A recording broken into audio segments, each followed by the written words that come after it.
Hello, I'm Gary Newton. I'm a 65-year-old survivor of paralytic polio.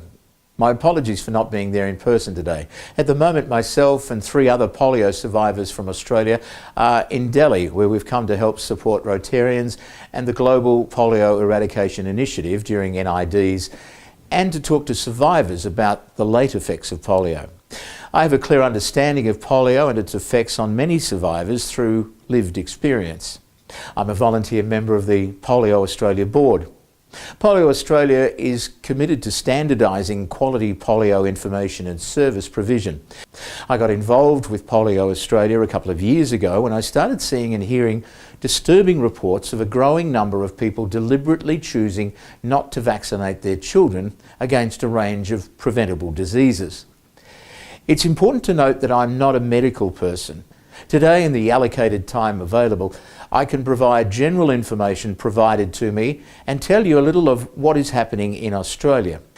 And of course, I can tell you the background of my polio, some of the main problems that often relate to polio as I know them, and their impact on my daily activities.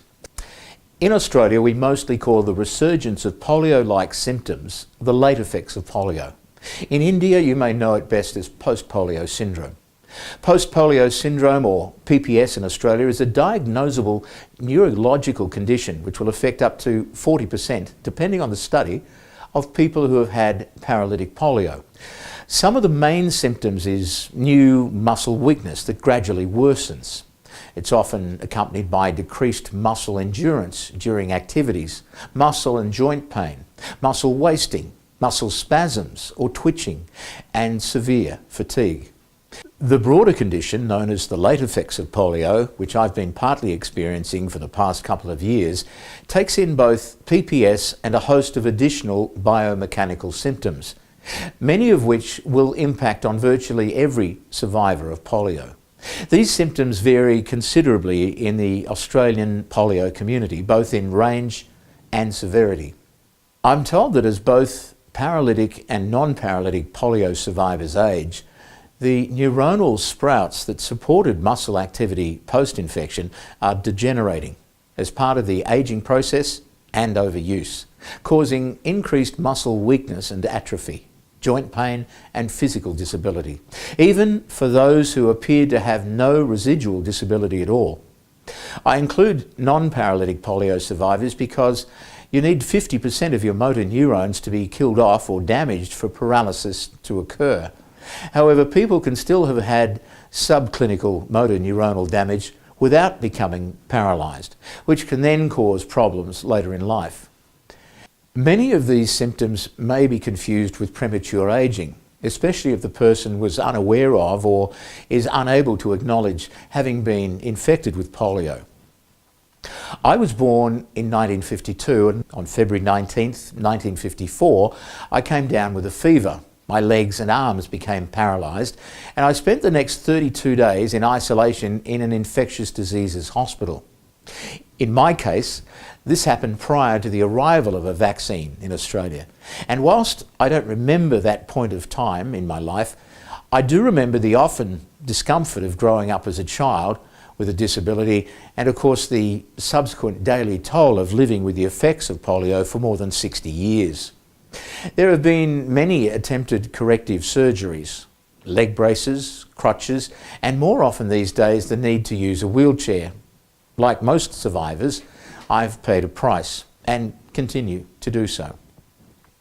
At Polio Australia, we look to educate polio survivors and healthcare professionals about polio and its late effects. Because this is a disease that we haven't seen in Australia now for many, many years, it's a disease that has virtually been forgotten by our community and health professionals. No one going through med school, doctors, nurses, physios or OTs learns much or anything about polio these days. And although vaccination programs beginning in the late 1950s have prevented new infections in Australia, polio survivors form the largest single disability group in the country. The last case of wild polio virus was in 1984, although there was one single isolated case in 2007.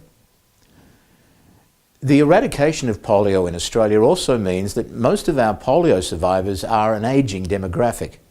As such, another aim of Polio Australia is to lobby for the provision and appropriate and consistent health, disability and aged care support services. Polio Australia over the next 3 years is running many late effects of polio clinical practice workshops for health professionals. Amongst the aims is to help health professionals gain an understanding of people with the late effects of polio, or PPS, so as to establish a network of professionals that can assist this clinical population. Health professionals can now add themselves to the Health Professional Register on our poliohealth.org.au website, which can be searched on by both practitioners and polio survivors. Why? Because here in Australia we have fairly low awareness levels of LEOP PPS, not just amongst physiotherapists, but the medical profession in general, and also amongst post-polio survivors. And so through these workshops we're expecting that we can certainly improve awareness and understanding of the late effects of polio. Specific information regarding symptom management is also provided by these workshops run by Polio Australia. There are lots of resources available for you at poliohealth.org.au, some of which you can purchase and download. One that I would suggest you consider purchasing, e-version only, if you're particularly interested in helping polio survivors, is a book called The Late Effects of Polio, Managing Muscles and Mobility. Now, let me address some of your questions. My involvement with physios is limited. About 3 years ago, they helped me with some temporary pain relief for my shoulders and neck, which started causing me great problems. This was because of constant overuse of my shoulders. PPS struck me fast and hard. Over the space of a few months, I went from having quite powerful upper body strength to about 30% of my previous capacity. Climbing stairs suddenly became a real problem because of sudden, irreparable tendon tears and bicep and rotator cuff injury. I also have loss of function in my dominant right hand from nerve compression. Walking longer than 5 minutes or 100 metres has become almost impossible, and I now use an electric wheelchair at those times so as to conserve my dwindling energy. I don't do any regular exercise. Some years ago I did 1 hour of hydrotherapy each week. I stopped doing that after about 2 months as I found it extremely exhausting. Do I have any advice to begin a polio survivors group in India? Well, I'm told internet access is quite widely used and inexpensive in India, so I suggest that you seek ways to create an electronic connection between polio survivors all around India, perhaps a dedicated blog or Facebook page. Polio survivors could add their questions and polio experiences, and other polio survivors could provide their knowledge and experience. It would need to be moderated by a medical specialist, perhaps a doctor or a physiotherapist, who could step in at times to provide advice and to correct any misinformation being spread. And finally, a message for Indian polio survivors. Well, always remember, polio is not mental, it's all physical. Many people who contracted polio have gone on to do great things. Good examples are Franklin D. Roosevelt, who became President of the United States of America after he contracted polio, and Dr. Suresh Advani and H. Ramakrishnan, two famous Indians with polio, proving rightly and proudly that disability is only a state of mind. You might not always feel it, but many of the world's people do care about India and its polio survivors. You'll see it on the streets again tomorrow and every NID. Look for those wearing brightly coloured Rotary shirts. Thank you for watching this video. I wish you all peace, love and kindness, and a very successful conference.